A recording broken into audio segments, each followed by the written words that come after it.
Bienvenue dans une nouvelle vidéo où nous allons explorer une question vieille comme le monde.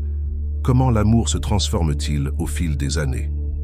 De l'excitation initiale à la camaraderie sereine et tout le reste, l'amour évolue avec nous. Rejoignez-moi pour découvrir comment nos expériences transforment ce sentiment universel, dans un voyage qui s'annonce aussi révélateur qu'émotionnel. Prêt?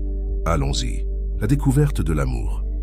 Dans la jeunesse, l'amour est souvent vécu avec intensité et drame, motivé par la nouveauté et la découverte.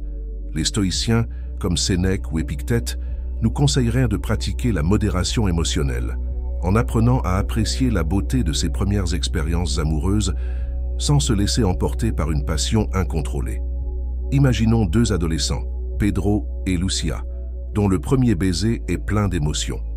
Un stoïcien leur rappellerait de profiter du moment présent sans se soucier indûment de l'avenir incertain de leur relation. Etles. Amour compliqué et polyamour. À mesure que nous avançons vers la jeunesse, les relations deviennent plus complexes. Certains, comme Gabriel, peuvent envisager le polyamour ou être confrontés au dilemme de pardonner l'infidélité.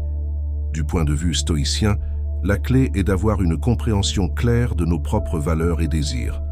Face à l'infidélité, par exemple, nous devrions nous demander ce que nous valorisons le plus dans une relation, la liberté personnelle, la loyauté, ou peut-être un équilibre des deux.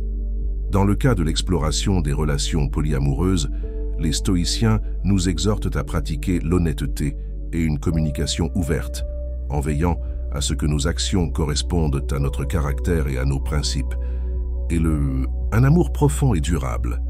À maturité, l'amour acquiert une profondeur et une stabilité que seul le temps peut lui accorder. Ici, l'enseignement stoïcien sur l'acceptation du changement et la concentration sur ce que nous pouvons contrôler, nos propres actions et réactions, est inestimable.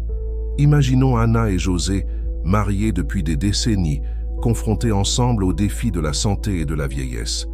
La philosophie stoïcienne vous rappellerait de trouver du contentement et de la gratitude, en compagnie de chacun, en vous concentrant sur la richesse de vos expériences partagées plutôt que sur ce que vous ne pouvez plus faire ensemble.